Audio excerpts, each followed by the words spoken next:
In this video, we will be revisiting the concept of particle motion along a line, but this time we will be applying our new knowledge about integrals instead of just working with derivatives.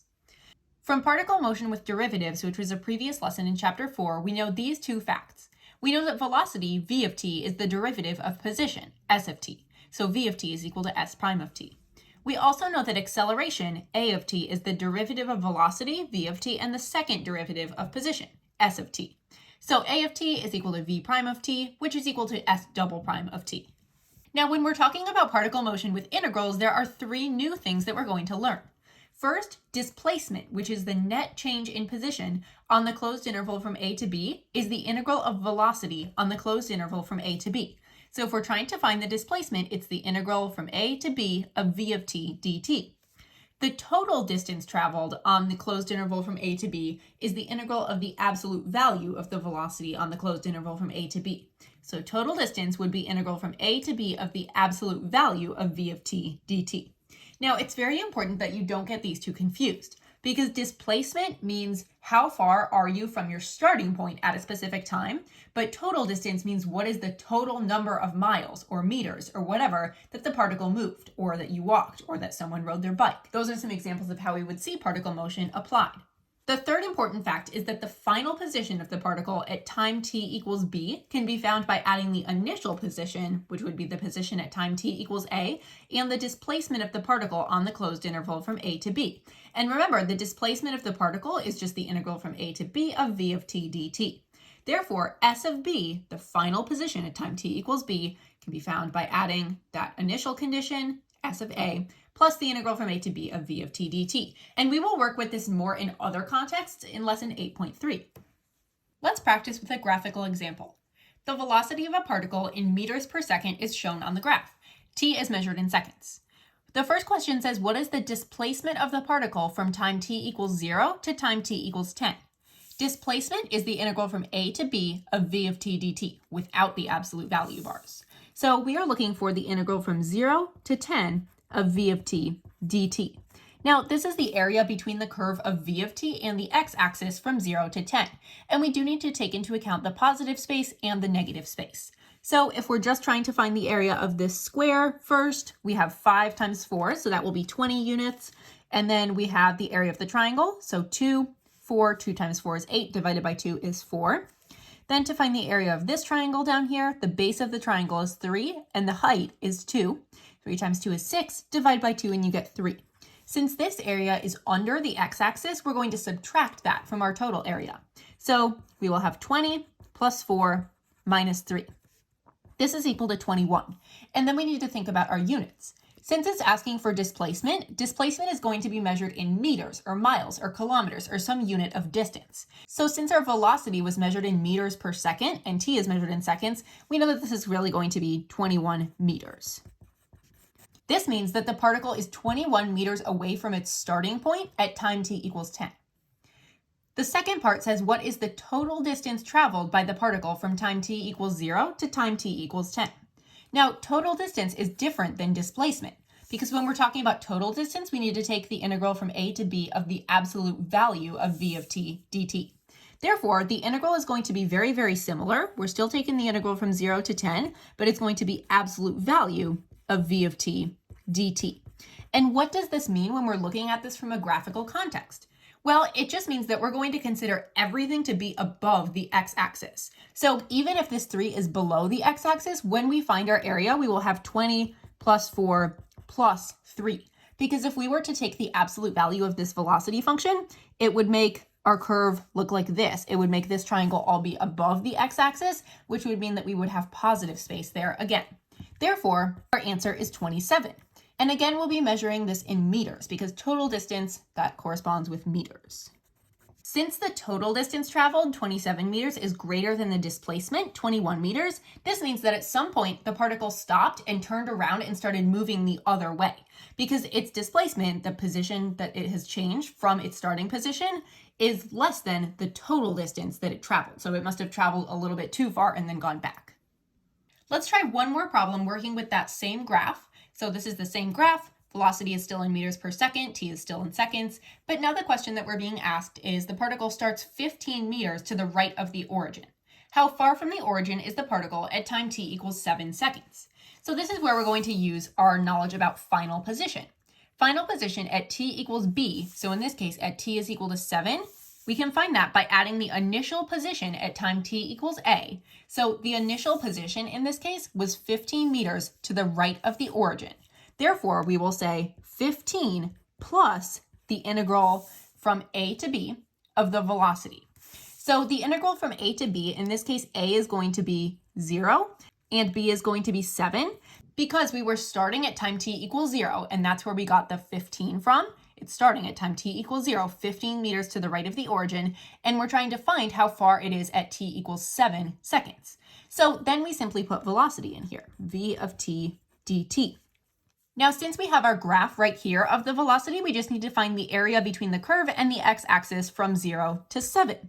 And from our previous example, we know that that space is going to be 20 plus 4, or 24 units underneath there. So this is 15 plus 24, which is equal to 39 meters. And again, since it is asking for how far from the origin is the particle at time t equals 7 seconds, it makes sense to have our unit as meters there. It's 39 meters away from the origin at time t equals 7. Josie rides her bicycle in a straight line. Her velocity in miles per hour is modeled by the function v of t, where t is measured in hours and is between 0 and 2. She leaves her house at time t equals 0. How many miles away from her house is she after 1 hour? Miles away from her house, that would be referencing displacement. So to find the displacement between 0 and 1, we will take the integral from 0 to 1 of v of t dt. Not the absolute value of v of t, because that would be the total distance, but just v of t. So then we can go over to the calculator, and this will be fairly easy to find. We just do math 9, integral from 0 to 1, and then type in the velocity function here. I'm going to use x instead of t. That's perfectly fine. And it says 3.262. Therefore, she is 3.262 miles away from her house after 1 hour. Part B says, what is the total distance she has traveled after 1 hour? For total distance, it's almost the same thing as this one, but instead of doing the integral from 0 to 1 of v of t dt, we do the integral of the absolute value of v of t dt on that same interval, total distance versus displacement. So then I can grab the calculator and I will do math 9, integral from 0 to 1, and then to get those absolute value bars on there, you hit second, go all the way down to 0 where it says catalog, and then the first one that pops up in the catalog is the absolute value bars. So hit enter and then type the velocity function in there. And that gives me 3.262.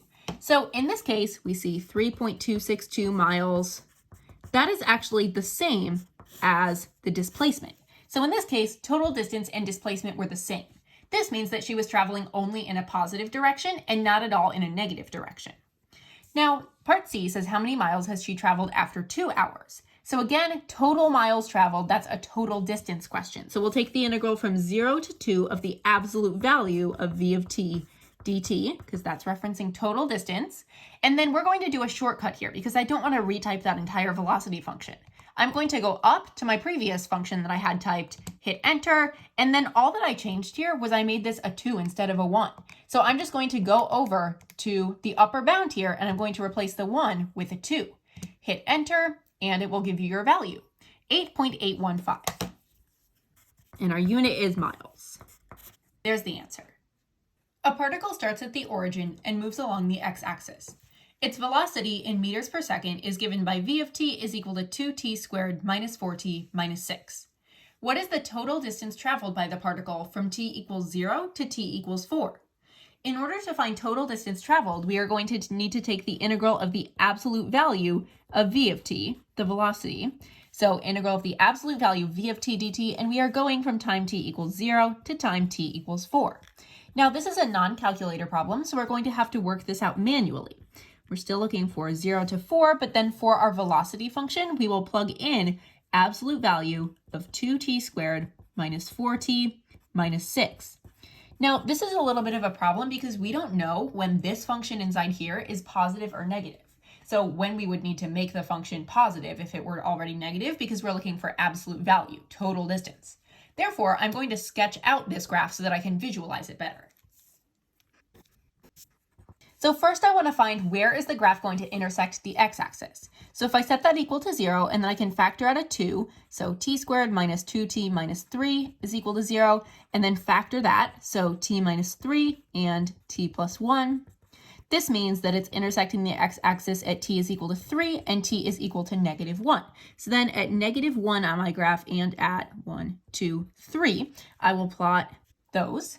Now, since the coefficient right here, it's a positive 2t squared, I know that it's going to be an upward facing parabola. So I don't even really care how far down it's going because I'm going to find that exact area through integration, but I just care when is it positive and when is it negative. So here I have my graph of the function.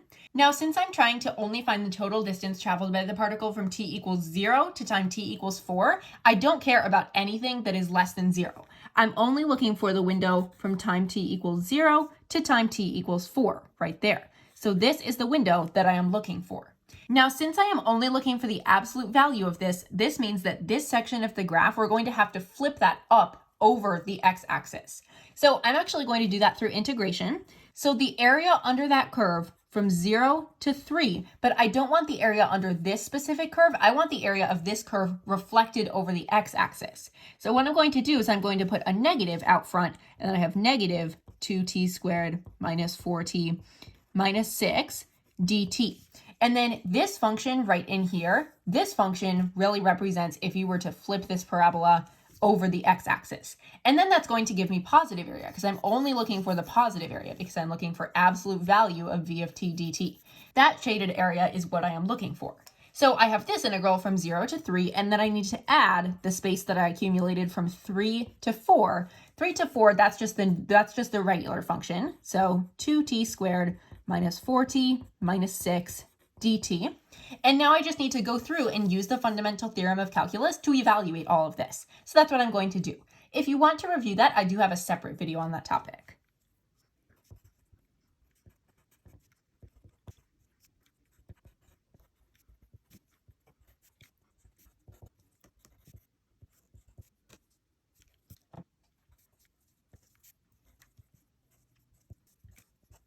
Now that I've worked out this entire integral, and it did take a while, but this is what you have to do if you're working on a problem manually, I get 22.6 repeating as my answer. So that is the area under this curve when we're only looking at the absolute value of that curve.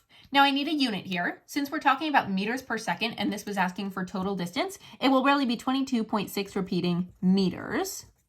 And there's my answer. The next part says, what is the displacement of the particle from time t equals 0 to time t equals 4? So displacement, remember that we don't need to worry about the absolute value bars. We're just going to take the integral from 0 to 4 of v of t dt. And then from the previous part of the problem, I know that v of t is 2t squared minus 4t minus 6.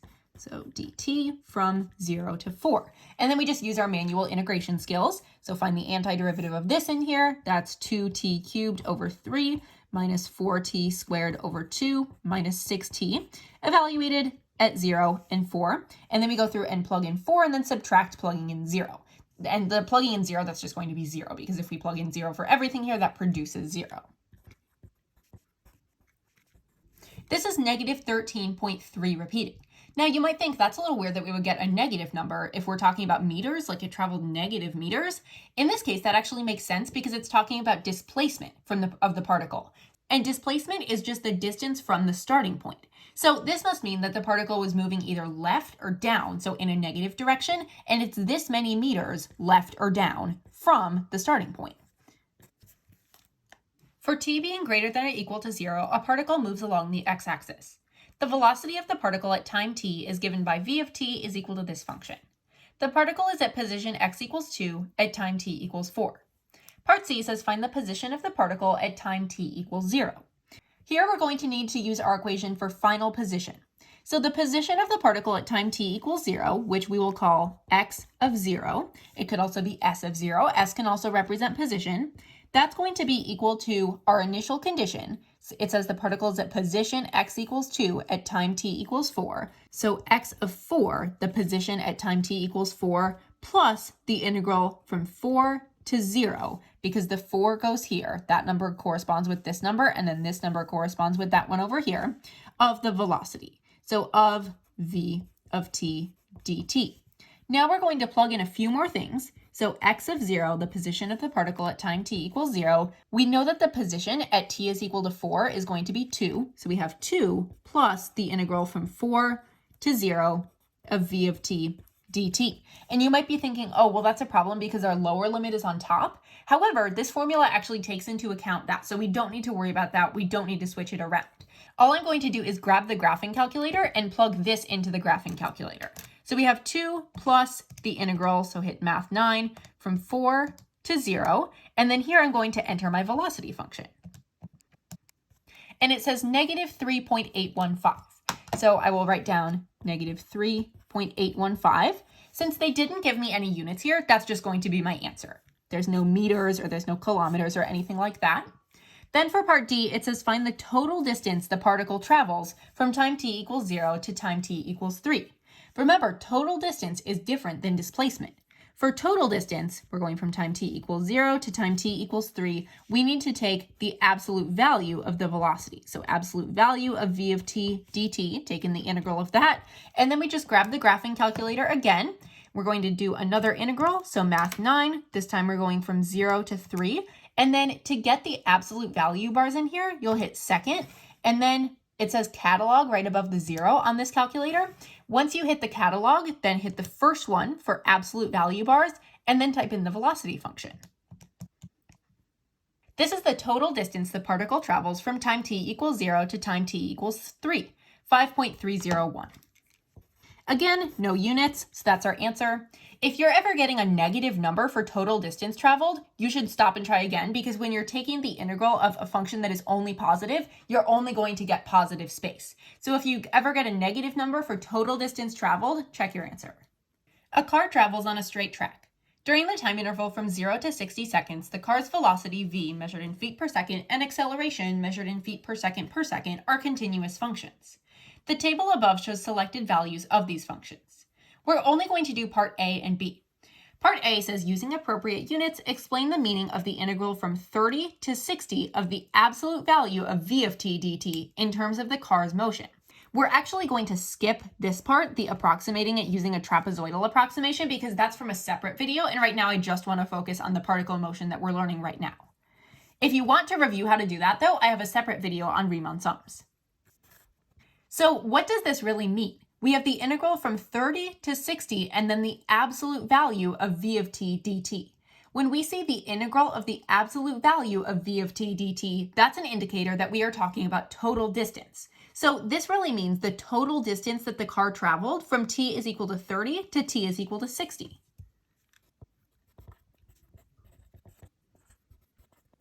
This integral represents the total distance in feet, using the appropriate units, that the car travels from 30 seconds to 60 seconds.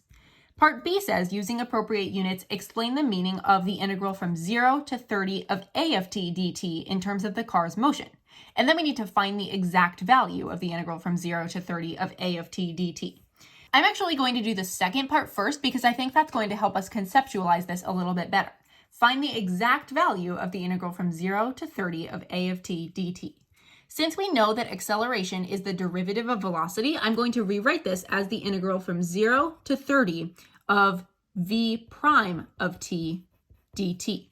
Now, when we have something like this, we take the antiderivative of what's inside here. Now we are applying the fundamental theorem. We're taking the antiderivative of v prime of t, which is v of t. So we're going to evaluate v of t at 0 and 30.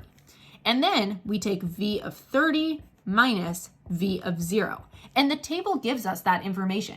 V of 30 is equal to negative 14, and v of 0 is equal to negative 20. So negative 14 minus negative 20, that's going to be equal to 6. So 6 what, though? Because what's our units? We need to explain this in the meaning of the car's motion. Since we were taking the velocity of the car at 30 and subtracting the velocity of the car at time t equals 0, this means that this integral really represents the change in velocity of the car from time t equals 0 to time t equals 30.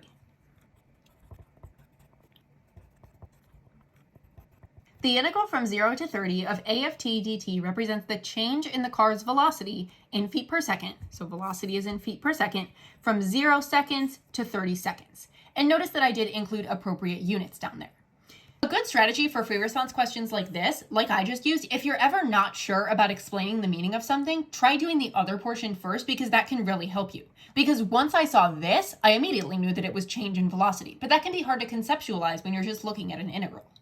I also want to stick feet per second on here since I now know the units. The position of an object after traveling for 5 minutes is 20 meters away from the origin. If the object's velocity is given by the function v of t is equal to 5t plus t to the fourth, find the function s of t that gives the position in meters of the object at time t. Okay, so since we are just looking for a function here, it's going to be a bit different. However, we know that s of t, the position function, is going to be equal to s of 5 because that's the time at which they gave us our initial condition, is equal to s of 5 plus the integral from 5 to t of the velocity. So we are just using our rule there for finding the final position, except instead of finding the final position at a specific time, we're trying to find it at a more general time, t. Now, there is one slight issue here. Because we are trying to plug in a t, and when we plug in a t to this function, we only want it to go up here, and we don't want it to go into these t's, I'm actually going to swap these t's out with something that is called a dummy variable. And a dummy variable, which is usually x, just holds the place of that t because we're already using t in a different context in this problem. So now when we plug in a t, it will only go into here. It will not also go into here. Now, since this is a non-calculator problem, I'm going to have to evaluate this manually. S of t is equal to, and I know that the position at t equals 5 is 20 meters. So 20 plus the integral from 5 to t, and then I'm going to plug in my function for v. But instead of writing t, I'm going to write x. So 5x plus x to the fourth dx. Now I can continue to evaluate 20 plus, and now I need to take the antiderivative of what's inside here, which is 5x squared over 2 plus x to the fifth over 5. And then when you write that you're evaluating it from 5 to t, make sure that you specify that you're not including the 20 in there. You are only including these things in here. You're not having the 20 there. So just put the brackets around this so that the 20 gets added separately. So we have 20 plus, and then I'm going to plug in t. So 5t squared over 2 plus t to the fifth over 5. And then I will plug in 5, and I'll subtract that. So minus 5 times 5 squared over 2 plus 5 to the fifth over 5. And on a free response question, this is fine. Even though this does not look like a nice cleaned up function, you don't need to have your answers fully simplified. I will simplify if you'd like to see what the answer looks like, but just be aware that on an AP free response question, you can leave it at this. There is my function s of t that gives the position in meters of the object at time t. If you want to check your answer, you can always try plugging in your initial condition and making sure that it works in here. For t being greater than or equal to 0, the acceleration of a particle moving along a straight line is given by a of t is equal to 2 cosine t plus sine of t. If the particle's velocity at t equals 0 is 8, what is the velocity of the particle at time t equals pi? So in this case, it's a little bit different because we're working with acceleration and velocity instead of velocity and position, but the relationships respectively between those two are the same. Acceleration is the derivative of velocity, velocity is the derivative of position. Since we're trying to find what is the velocity of the particle at time t equals pi, we're trying to find v of pi.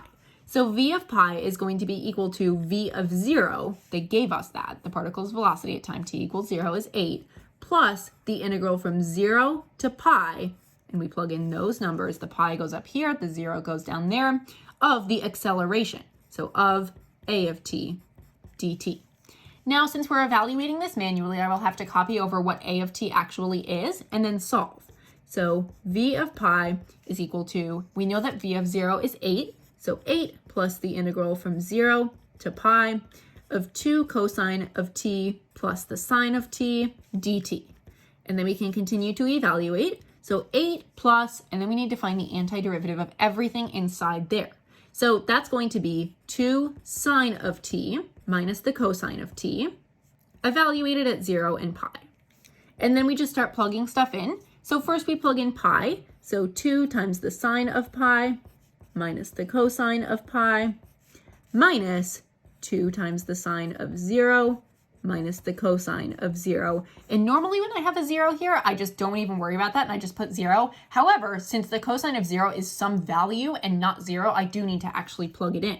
So then I have 8 plus sine of pi is equal to 0. So that's 0. Cosine of pi is -1, so -1 is +1. And then minus sine of 0 is 0, that goes away. Cosine of 0 is 1, so we have a -1 inside those parentheses, and this gives us 10. Now, since we don't have any units, we're just going to write v of pi is equal to 10. And there's the answer. From 0 to 6, a particle is moving along the x-axis. The particle's position, x of t, is not explicitly given, but the velocity of the particle is given by v of t is equal to this function. The acceleration of the particle is given by a of t is equal to this function, and they give us that x of 0 is equal to 2, so an initial condition for the position. Part B says find the average velocity of the particle for the time period from 0 to 6. This is actually a review from video 8.1 where we found the average value of functions, and if you want more practice like this problem, check out that video. First, we have our coefficient. It's going to be 1 over b minus a, in this case 6 minus 0, times the integral from 0 to 6 of v of t dt. Then, this one's really pretty straightforward. We just need to grab the graphing calculator and put that in. So our coefficient is 1/6, and then we hit math 9. We're going from 0 to 6, and then I need to type in the velocity equation. That gives me 1.949. Again, since we don't have any units here, we're just going to leave it as 1.949, rounding or truncating to 3 decimals. Part C says find the total distance traveled by the particle from t equals 0 to t equals 6. Remember, for total distance, that's the integral of the absolute value of the velocity. So we're taking the integral from 0 to 6 of the absolute value of v of t dt. And then again, we can just grab the calculator. We're looking for the integral from 0 to 6, and then remember to get those absolute value bars, hit second, and then catalog. And it's the first one that pops up in the catalog. It's the absolute value bars. And then I type in the velocity function again. And that gives me 12.573. So that will be my answer. Part D says, on 0 to 6, the particle changes direction exactly once. Find the position of the particle at that time. What does it mean for the particle to be changing direction? Well, that means that the velocity would be equal to 0. So we're going to say v of t is equal to 0. And then we need to figure out what time is that occurring at. To find when the velocity v of t is equal to 0, I'm going to plot the velocity so that I can physically see when is it changing signs. So I will input my velocity curve for y1. And then I need to pick an appropriate window. Since I'm looking only from t equals 0 to t equals 6, I'm going to set my x from 0 to 6, and I'll leave my y from -10 to 10, and then graph that. And it says that the particle changes direction exactly once. That aligns with what I'm seeing over here because the velocity is changing signs only once. So then I'm going to calculate what is that value. When is the velocity equal to 0? Moving the left bound to the left of the 0, and then scooting the right bound all the way to the right of the 0. And then it says the 0 is occurring at 5.195. Now, because I'm not completely done with my problem, I need to hang on to a lot of decimals here. So I'm going to say t is equal to 5.1955223. And then I'm going to specify what's happening at this value. So v of t is equal to 0 when t is equal to this number. And then I'm also going to specify v of t changes signs from positive to negative at that number. This chunk is important because if v of t was equal to 0, but it was going from positive to 0 to positive, the particle would not actually be changing direction. However, because it's changing signs from positive to negative, we know that the particle actually is changing direction. Now it says to find the position of the particle at that time. Since we're looking for the position, x, at 5.1955223, we're going to set up our integral expression. So it's going to be our initial condition, which they gave us x of 0 is equal to 2. It's x of 0 plus the integral from 0 to this number right here of the velocity of v of t dt. Now I can just plug this into the graphing calculator, and I know that x of 0 is going to be equal to 2 because it says 2. So now I will do 2 plus the integral, math 9, from 0 to 5.1955223. And it's really important that you hang into a lot of decimals there because we were not done with the problem yet. And then input the velocity function. And it gives me 14.134. If we round to 3 decimals, that's 14.135. Therefore, x of this value is equal to 14.135. And there are my answers.